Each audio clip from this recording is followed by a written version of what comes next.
মেয়ের প্রতি এত বড় অবিচার তুই কিছু সইবেন না। সম্রাট বসের ভাবনা সবকিছু আমার, কিন্তু আমিও তো একটা মানুষ। রাজা সুচেতাকে কি আমি অন্তর দিয়ে ভালোবাসি? ভালোবাসো তাই নাকি?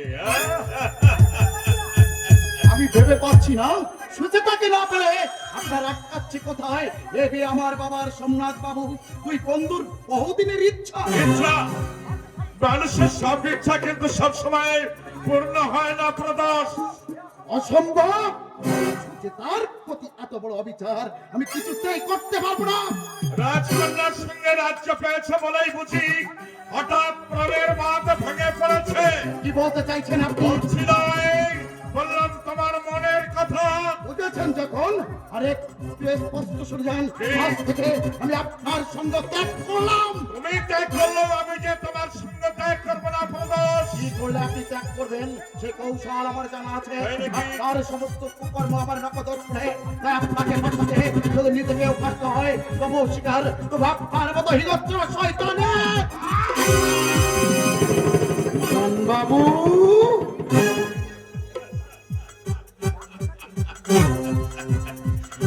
লাগলো নাকি? ও কিছু নয়, ও কিছু নয়, ছোট্ট একটা মশার কামড়। কেউ টেরে ছবল এখনো বাকি আছে।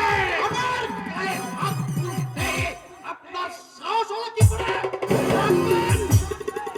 আস্তে আস্তে, সুচেতা কিন্তু এইদিকেই আছে। যাও, আমার আদেশটা ওকে জানিয়ে দিয়ে সব যাচ্ছে। এ কিছুতেই সম্ভব নয়, কিছুতেই সম্ভব নয়।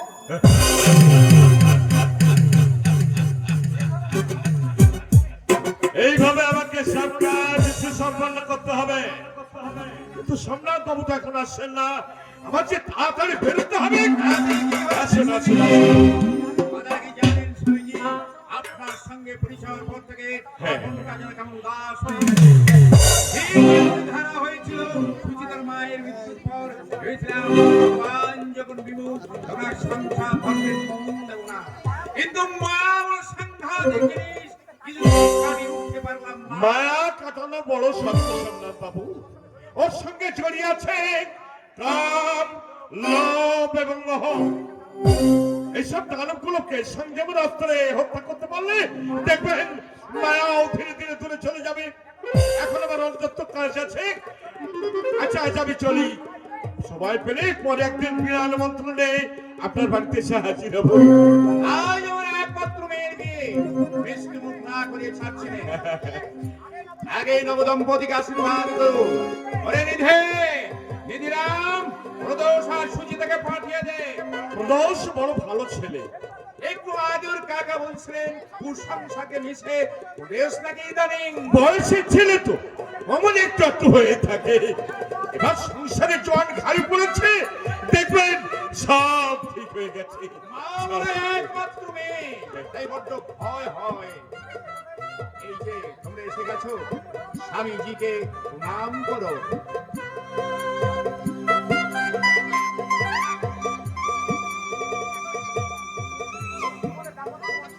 তোমাদের দাম্পত্য জীবন সুখ শান্তিতে ভরে উঠুক, সুখ শান্তিতে ভরে উঠুক, সুখ শান্তিতে ভরে উঠুক।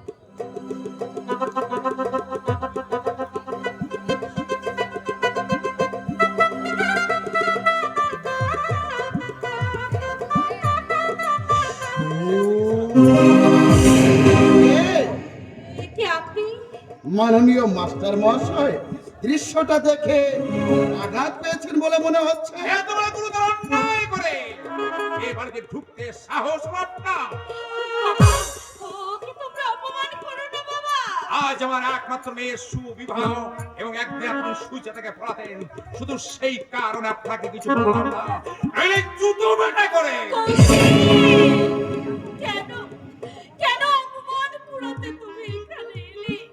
তুমি তুমি চলে যাও কৌশি। যার কাছে তুমি এসেছিলে সে মরে গেছে কৌশি। আর কোনোদিন তাকে তুমি খুঁজে পাবে না কৌশি।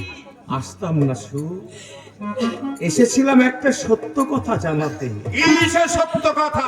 যে অপরাধে আমার 4 মাসের জেল হয়েছিল, সত্যিকার আমি সে অপরাধে অপরাধী ছিলাম না। কে ছিল আর কে না ছিল তার বিচার আদালতেই করেছে। শুনুন, আপনাকে স্পষ্ট বলে দিচ্ছি, আমি চাই না ভবিষ্যতে আর কোনদিন আমার বাড়িতে ঢুকে আমার কন্যা জীবনে বিঘ্ন সৃষ্টি করেন। আসুন স্বামীজি, এসো করবো।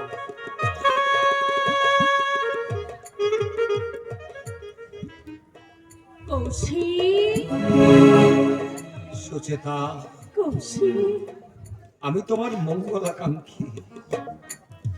আশীর্বাদের ক্ষমতা আমার নেই।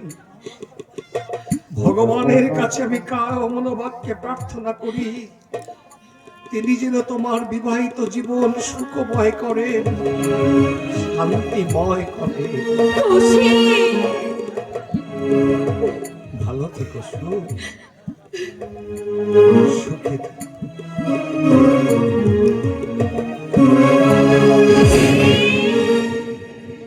বনের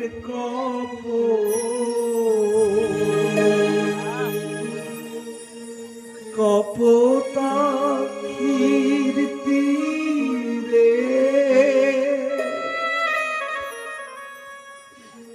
পাখায় পাখায়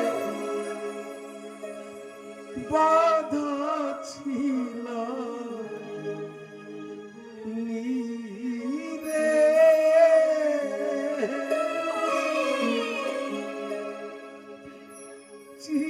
চিরতরে হলো ছাড়াছাড়ি, নিঠুর বেঁধে রোষরে মোরার জনমে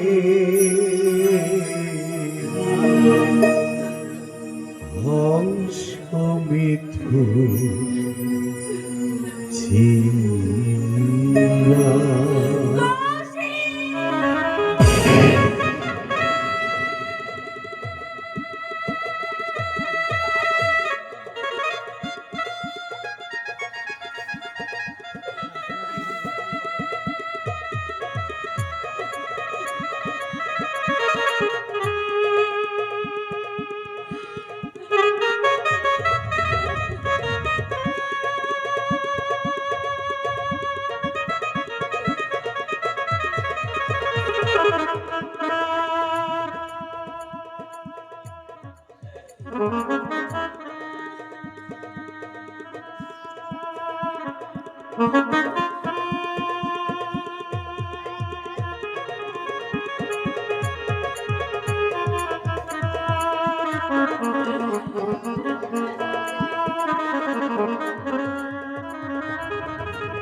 সুখে থেকো। ভুলে যেও অভাগা কৌশিক, তোমার আমার মিলন কোনদিন হতে পারে না। আমি গরিব, তুমি তুমি ধনীর একমাত্র মেয়ে। ধনী গরিবের ভালোবাসা কোনদিন সার্থক হতে পারে না। সুচেতা,